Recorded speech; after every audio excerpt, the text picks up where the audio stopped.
Hello दोस्तों, कैसे हैं आप सब। उम्मीद करता हूँ बढ़िया हो गए।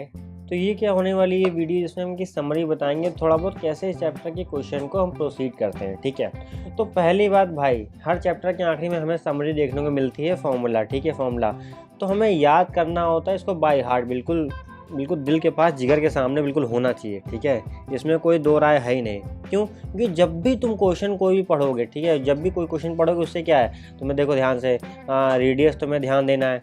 ठीक है, वॉल्यूम क्या है, सरफेस एरिया, यही सब पूछेगा। ठीक है, तो जनरली क्या हमें रेडियस चाहिए होता है निकालने के लिए। ठीक है, कुछ क्वेश्चन होते हैं इसमें कि तुम्हें प्रैक्टिस करने की जरूरत पड़ेगी, जैसे कि मान लो ये वाला मान लो। ठीक है, देखने की जरूरत पड़ेगी।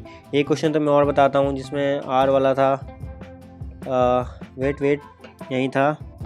जैसे कि मान लो ये वाला क्वेश्चन हो गया। ठीक है, ये सब क्वेश्चन, एक ये 8 वाला क्वेश्चन हो गया।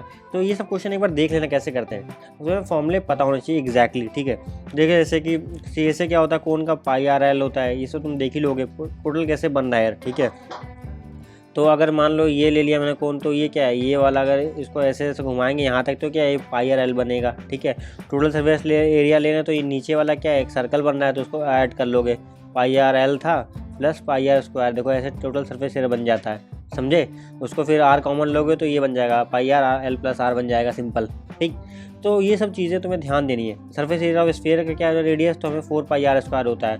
हेमिस्फीयर का बोलते हैं आधा कर देंगे। ठीक है, टोटल टी एस ए क्या हो जाएगा हेमिस्फीयर का, ठीक है, टोटल सरफेस एरिया हेमिस्फीयर का हो जाएगा 3 पाई आर स्क्वायर जाएगा। कैसे 3 पाई आर स्क्वायर होगा, तुम्हें देखो ये पता होना चाहिए, बेसिक चीज़ें हैं। ठीक है, तो ये रहा तुम्हारा देखो हेमिस्फीयर। ठीक है, तो ये तो पूरा बना नहीं, अभी ऊपर से एक सर्कल भी तो होगा, ऐसे काटोगे। ठीक है, तो देखो ये 2 पाई आर स्क्वायर, ठीक है, और प्लस ये पाई आर स्क्वायर, तो क्या बन गया 3 पाई आर स्क्वायर। ये सब चीज़ें तुम्हें पता होना चाहिए।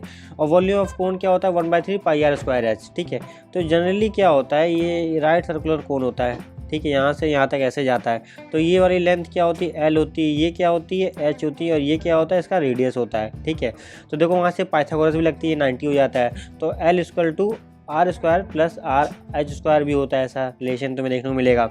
Volume 1/3 pi R square H होता है। ठीक है, वॉल्यूम ऑफ क्या है, स्फीयर 4/3 पाई आर स्क्वायर, वहीं स्फीयर का फिर 2 से डिवाइड कर दोगे।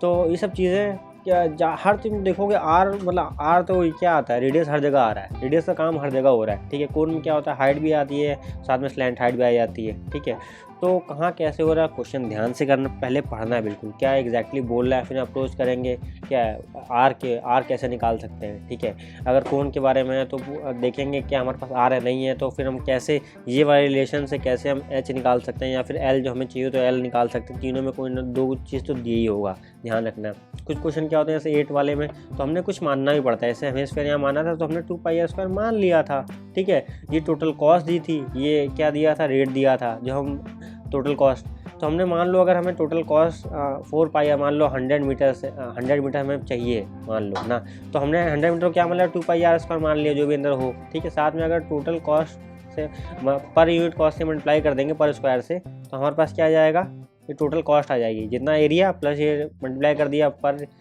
मीटर स्क्वायर की जो कॉस्ट होगी साथ में, उससे तो हमें टोटल कॉस्ट निकल आएगी। तो ऐसे करके सोचना है। ठीक है, एक बार ध्यान से क्वेश्चन देखने हैं सारे, जो नहीं समझ में आ रहा एक बार देख लेना, नहीं आ रहा है तब एक बार लगा जिसमें लगा के देख लेना। भाई मैथ ऐसे नहीं आती है, मैथ बिना तुम कागज़ कलम के इस्तेमाल किए मैथ तुम्हें नहीं आ सकती। ठीक है, तुम्हें प्रैक्टिस करनी ही पड़ेगी। ठीक है, अपने क्या प्रैक्टिस करोगे, क्या न्यूरॉन्स बनाने के लिए, न्यूरॉन्स का कनेक्शन बनाने के लिए। ठीक है, तो वो तुम्हारे दिमाग में बैठता है, और फॉर्मूला तो बाय हार्ट होना चाहिए, उसमें कोई दो राय नहीं है। क्योंकि फॉर्मूला क्या करते हो, दिमाग में रखा करो, जैसे क्वेश्चन आया उसमें मान लो जिसका भी इस्तेमाल पड़ रहा हो वो तुरंत लिख दो तुम ना, तुम उठा के लिख दो अपने, तुम्हें सामने दिखेगा क्या है क्या नहीं है हमारे पास, जो तुम्हें चाहिए होगा, फिर जो है तुम्हारे पास उससे तुम वहाँ तक पहुँचोगे। ठीक है, सिंपल। तो फॉर्मूला उठा के तुम लिख दिया करो। ठीक है, स्टार्टिंग में जो भी तुम्हें फॉर्मूला चाहिए, तो फिर देखो उसमें क्या है क्या नहीं है, क्या पूछ रहा है एग्जैक्टली। ठीक है, कैसे अप्रोच करेंगे, थोड़ा डिफरेंट टाइप का क्वेश्चन करो, प्रैक्टिस करो, काम बन जाएगा, बहुत ही ईजी, कुछ बचा ही नहीं इनमें। ठीक है, ये क्योंकि हम क्या पढ़ा रहे हैं, रैशनलाइज कंटेंट पढ़ा रहे हैं। ठीक है, पहले भी कुछ नहीं था, अब तो और ही ख़त्म बिल्कुल। तो मिलते हैं यार अगले वीडियो में। जय हिंद, जय भारत।